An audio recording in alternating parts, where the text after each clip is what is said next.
Welcome to Thunai Podcasts.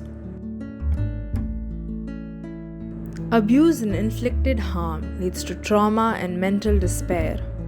How does one come out of this and live a life of respect? How does one recover from mental injuries? Let us listen to Swetha's story. You are listening to Survivor Stories. This is the story of Swetha, who was kidnapped at a young age, getting sold into brothels and succumbing to a life of a sex worker by coercion and force.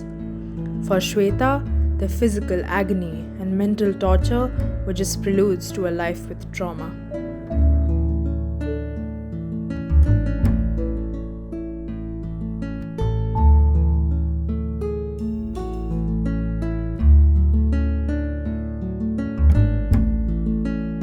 I work in a non-profit organization where we interview people who are subjected to such situations in life.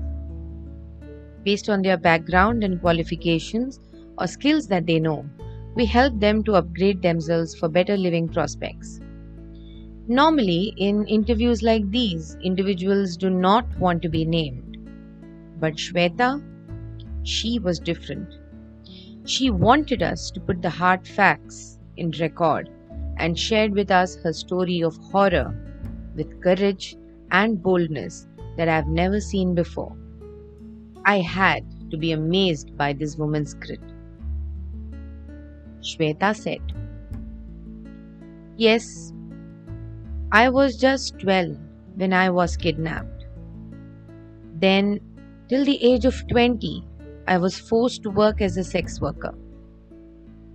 After hearing this, I chose to only be a witness of this meeting rather than intervening with questions."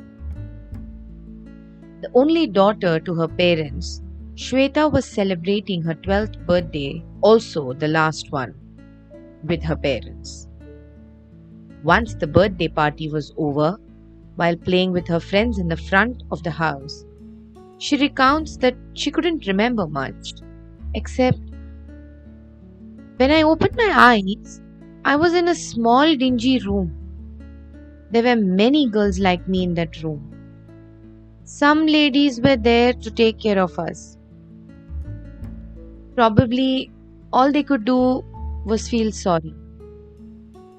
The ladies took care of us so that the kidnappers don't harass and harm us anymore.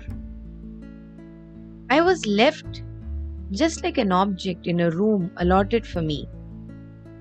At that age, I didn't even realize what was happening to me. I was subjected to hours of sexual abuse. I was not allowed to know what is happening in the outside world. This went on for 8 long years. One day, a lady with a khaki sari came to the room. I must have been unconscious, as I was for most part of the day. She brought me back to my consciousness and kept asking my name and where I came from. At that time, all I could remember was my name and nothing else. When she kept asking again and again, I could not control and I cried loudly. Along with the other girls, they brought me to the police station in a van. It was only then I came to know that I was in Mumbai, very far away from home in Hyderabad. They sent us to a rescue home, and there I met with many social workers. I also met a few counselors who regularly visited us and spoke to us freely about what happened to us, about how we feel, and what our mental state is. I remember crying a lot in these sessions. Listening to stories of other girls who, like me, suffered made me cry even more.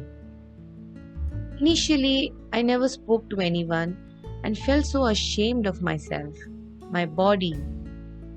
I could not eat any food or sit in the common area. But gradually, the social workers in the home helped me to mingle with the other girls, eat properly, and take care of myself.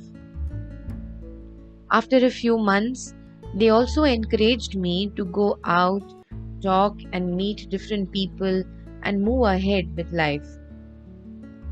It's time I learned to respect myself again, but it took a lot of support for me to regain my lost confidence and my lost body. The doctors helped me regain some memory of where I used to live. I was able to recollect my house address. With the help of the social workers, I also tried to reach out to my parents. But the rudest shock awaited me. I came to know that from the day I went missing, my mother did not eat or drink anything and gradually died. And having lost me and my mother, my father committed suicide. All my hopes were shattered into pieces.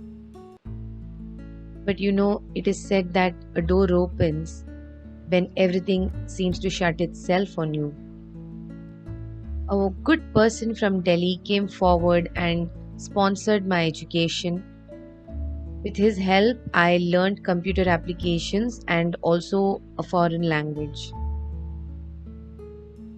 Now I live with so much confidence and happiness.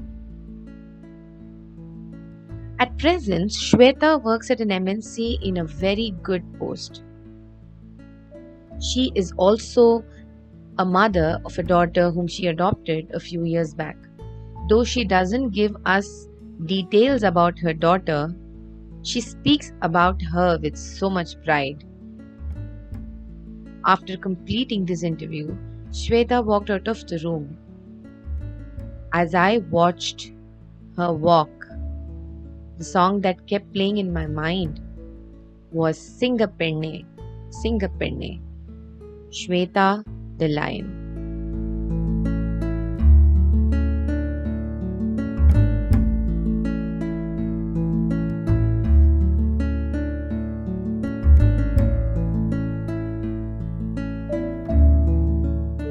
Recovery from trauma is possible. Stories of living and healing gives faith and the courage to heal. With this hope, let us listen to therapeutic inputs from our expert, Mr. G.R. Sitaram, Gestalt psychotherapist and master NLP practitioner and founder trainer collective. The situation is very different where the person has gone through multiple abuses. I would say it's not one abuse, it's a multiple abuse. So for them, they are a human being, right? They are more ethical in terms of their behavior. In terms of behavior, they are more ethical, I would say. The reason is due to circumstances they have come into this, not by choice. And fundamentally, you have to make them understand that they are accepted in the society the way they have been living. They have to be accepted first. Acceptance is the challenge.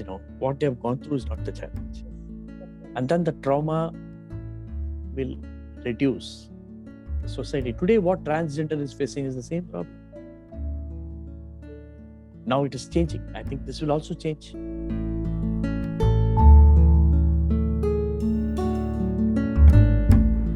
You were listening to Thunai podcasts. Please visit www.thunai.org for more such content.